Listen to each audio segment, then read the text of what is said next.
ओम शांति। 26 जनवरी 2026। आज की मुरली। मीठे बच्चे, तुमने आधा कल्प जिसकी भक्ति की है, वही बाप खुद तुम्हें पढ़ा रहे हैं। इस पढ़ाई से ही तुम देवी देवता बनते हो। प्रश्न: योग बल के लिफ्ट की कमाल क्या है? उत्तर: तुम बच्चे योग बल की लिफ्ट से सेकंड में ऊपर चढ़ जाते हो, अर्थात सेकंड में जीवन मुक्ति का वर्षा तुम्हें मिल जाता है। तुम जानते हो, सीढ़ी उतरने में 5000 वर्ष लगे और चढ़ते हैं 1 सेकंड में। यही है योग बल की कमाल। बाप की याद से सब पाप कट जाते हैं, आत्मा सतो प्रधान बन जाती है। ओम शांति। रूहानी बाप रूहानी बच्चों को बैठ समझाते हैं।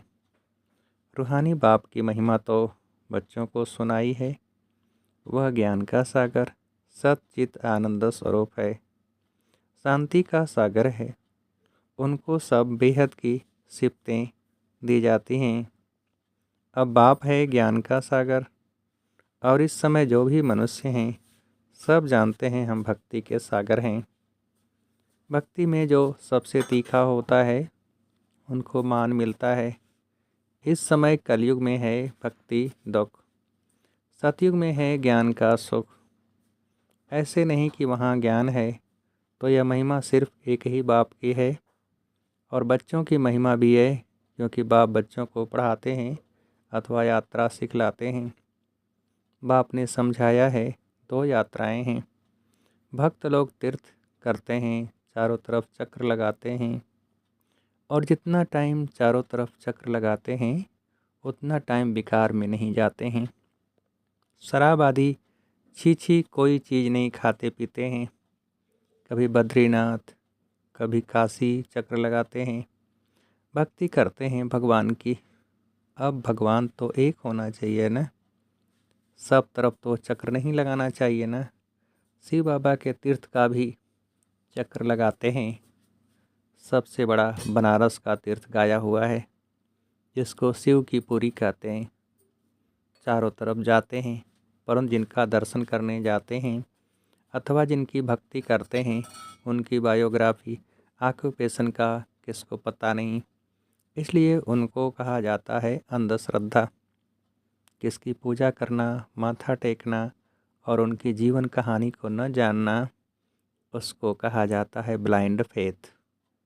घर में भी मनाते हैं, देवियों की कितनी पूजा करते हैं। मिट्टी की व पत्थर की देवियाँ बनाए उनको बहुत श्रृंगारते हैं।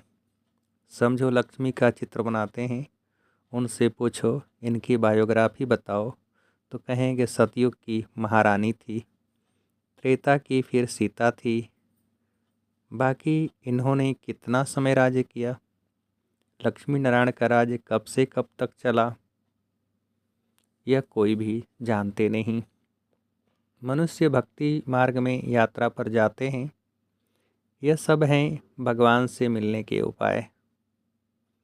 शास्त्र पढ़ना यह भी उपाय है भगवान से मिलने लिए, परंतु भगवान है कहाँ?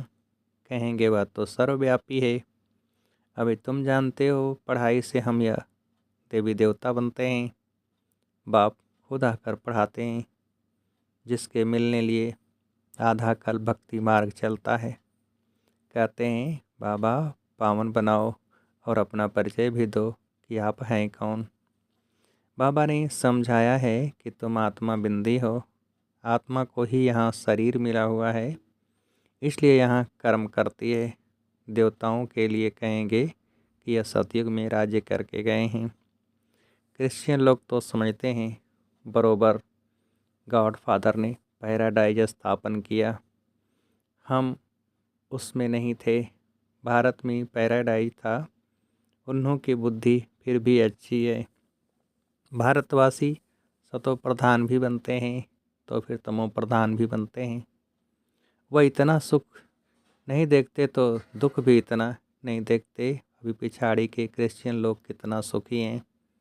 पहले तो वह गरीब थे, पैसा तो मेहनत से कमाया जाता है ना। पहले एक क्राइस्ट आया, फिर उनका धर्म स्थापन होता है, वृद्धि होती जाती है, 1 से 2, 2 से 4, फिर ऐसे वृद्धि होती जाती है। अभी देखो क्रिश्चियन का झाड़ कितना हो गया है। फाउंडेशन है देवी देवता घराना। वह फिर यहाँ इस समय स्थापन होता है। पर एक ब्रह्मा फिर ब्राह्मणों की एडाप्टेड संतान वृद्धि को पाते हैं। बाप पढ़ाते हैं तो बहुत ढेर ब्राह्मण हो जाते हैं। पहले तो यह एक था ना, एक से कितनी वृद्धि हुई है, कितनी होने की है। जितने सूर्यवंशी चंद्रवंशी देवताएं थे उतने सब बनने के हैं। पहले है एक बाप, उनकी आत्मा तो है ही। बाप की हम आत्माएं संतान कितनी हैं।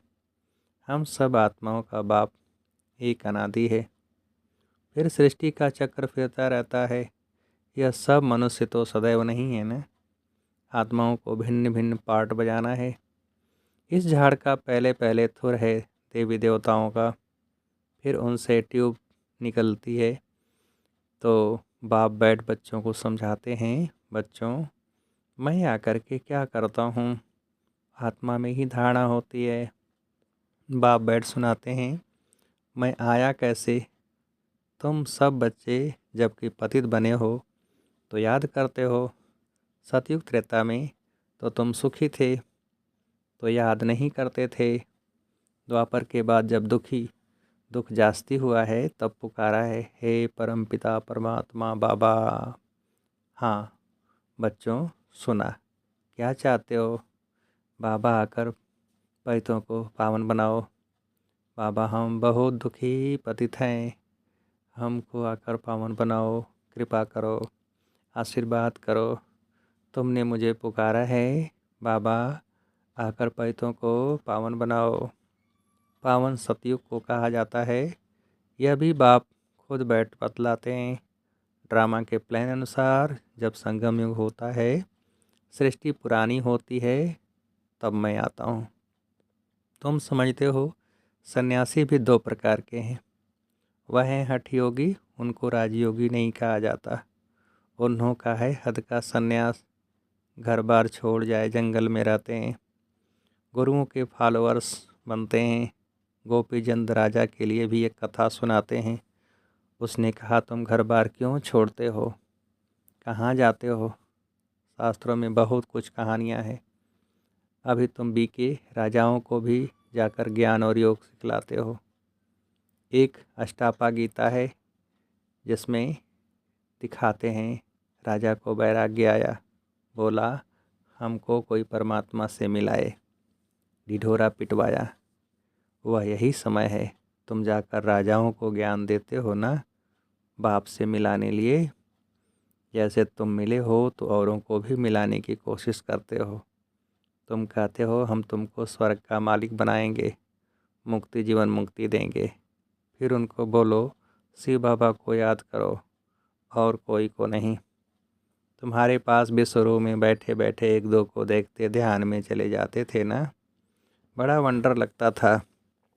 बाप था ना, इनमें तो वह चमत्कार दिखाते थे, सबकी रस्सी खींच लेते थे। बाप दादा इकट्ठे हो गए ना, कब्रिस्तान बनाते थे, सब बाप की याद में सो जाओ, सब ध्यान में चले जाते थे। यह सब शिव बाबा की चतुराई थी। इसको फिर कई जादू समझने लगे। यह था शिव बाबा का खेल। बाप जादूगर सौदागर रत्नाकर है ना, धोबी भी है, सोनार भी है, वकील भी है, सबको रावण की जेल से छुड़ाते हैं। उनको ही सब बुलाते हैं, हे पतित पावन, हे दूर देश के रहने वाले, हमको आकर पावन बनाओ। आओ भी पतित दुनिया में, पतित शरीर में आकर हमको पावन बनाओ। अभी तुम उनका भी अर्थ समझते हो। बाप आकर बतलाते हैं तुम बच्चों ने रावण के देश में हमको बुलाया है। मैं तो परमधाम में बैठा था। स्वर्ग स्थापन करने के लिए मुझे नरक रावण के देश में बुलाया कि अब सुखधाम में ले चलो। अभी तुम बच्चों को ले चलते हैं ना, तो ये है ड्रामा। मैंने जो तुमको राज्य दिया था वो पूरा हुआ, फिर द्वापर से रावण राज्य चला है, 5 विकारों में गिरे, उनके फिर चित्र भी हैं जगन्नाथपुरी में। पहले नंबर में जो था वही फिर 84 जन्म ले अब पिछाड़ी में है, फिर उनको ही पहले नंबर में जाना है। ये ब्रह्मा बैठा है, विष्णु भी बैठा है, इनका आपस में क्या कनेक्शन है दुनिया में कोई नहीं जानते। ब्रह्मा सरस्वती भी असल में सतयुग के मालिक लक्ष्मी नारायण थे, अब नरक के मालिक हैं। अभी यह तपस्या कर रहे हैं यह लक्ष्मी नारायण बनने के लिए। दिलवाड़ा मंदिर में पूरा यादगार है, बाप भी यहाँ ही आए हैं, इसलिए अब लिखते भी हैं आबू सर्व तीर्थों में, सब धर्मों के तीर्थों में मुख्य तीर्थ है, क्योंकि यहाँ ही बाप आकर सर्वधर्मों की सद्गति करते हैं। तुम शांति धाम होकर फिर स्वर्ग में जाते हो, बाकी सब शांति धाम में चले जाते हैं। वह है जड़ यादगार, यह है चैतन्य। जब तुम चैतन्य में यह बन जाएंगे तो फिर यह मंदिर आदि सब खत्म हो जाएंगे, फिर भक्ति मार्ग में यादगार बनाएंगे। अभी तुम स्वर्ग की स्थापना कर रहे हो, मनुष्य समझते हैं स्वर्ग ऊपर में है, अभी तुम समझते हो यही भारत स्वर्ग था, अभी नरक है। यह चक्र देखने से ही सारा ज्ञान आ जाता है। द्वापर से और धर्म आते हैं, तो अभी देखो कितने धर्म हैं। यह है आयरन एज, अभी तुम संगम पर हो, सतयुग में जाने के लिए पुरुषार्थ करते हो। कलयुग में है सब पत्थर बुद्धि, सतयुग में है पारस बुद्धि। तुम ही पारस बुद्धि थे, तुम ही फिर पत्थर बुद्धि बने हो, फिर पारस बुद्धि बनना है। अब बाप कहते हैं तुमने हमको बुलाया है तो मैं आया हूँ, और तुमको कहता हूँ काम को जीतो तो जगत जीत बनेंगे। मुख्य विकार ही है, सतयुग में है सब निर्विकारी, कलयुग में है विकारी। बाप कहते हैं बच्चे अब निर्विकारी बनो, 63 जन्म विकार में गए हो, अब यह अंतिम जन्म पवित्र बनो। अभी मरना भी सबको है, मैं स्वर्ग स्थापन करने आया हूँ, तो अब मेरी सेमत पर चलो, मैं जो कहूँ वह सुनो। अभी तुम पत्थर बुद्धि को पारस बुद्धि बनाने का पुरुषार्थ कर रहे हो, तुम ही पूरी सीढ़ी उतरते हो फिर चढ़ते हो। तुम जैसे जिन्न हो, जिन्न की कहानी है ना, उसने बोला काम दो, तो राजा ने कहा अच्छा सीढ़ी उतरो और चढ़ो। बहुत मनुष्य कहते हैं भगवान को क्या पड़ी थी जो सीढ़ी चढ़ाते और उतारते हैं, भगवान को क्या हुआ जो ऐसी सीढ़ी बनाई।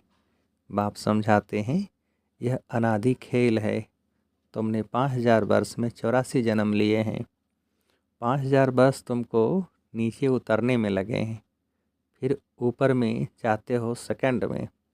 यह है तुम्हारे योग बल की लिफ्ट। बाप कहते हैं याद करो तो तुम्हारे पाप कट जाएंगे। बाप आते हैं तो सेकंड में तुम ऊपर चढ़ जाते हो, फिर नीचे उतरने में 5000 वर्ष लगे हैं, कलाएं कम होती जाती हैं, चढ़ने की तो लिफ्ट है।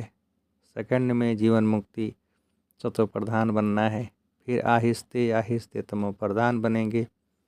5000 वर्ष लगते हैं। अच्छा, फिर तमो प्रधान से सतो प्रधान बनना है एक जन्म में। अभी जबकि मैं तुमको स्वर्ग की बादशाही देता हूँ, तो तुम पवित्र क्यों नहीं बनेंगे। परंतु कामेशु क्रोधेशु भी है ना, विकार न मिलने से फिर स्त्री को मारते हैं, बाहर निकाल देते हैं, आग लगा देते हैं। अबलाओं पर कितने अत्याचार होते हैं, यह भी ड्रामा में नोद है। अच्छा, मीठे मीठे सिकिलते बच्चों प्रति माता पिता बाप दादा का याद प्यार और गुड मॉर्निंग। रूहानी बाप की रूहानी बच्चों को नमस्ते। हम रूहानी बच्चों की रूहानी बाप को नमस्ते। धारणा के लिए मुख्य सार, पहली पॉइंट, जगत का मालिक बनने व विश्व की बादशाही लेने के लिए मुख्य काम विकार पर जीत पानी है। संपूर्ण निर्विकारी जरूर बनना है। दूसरी पॉइंट, जैसे हमें बाप मिला है ऐसे सबको बाप से मिलाने की कोशिश करनी है। बाप की सही पहचान देनी है।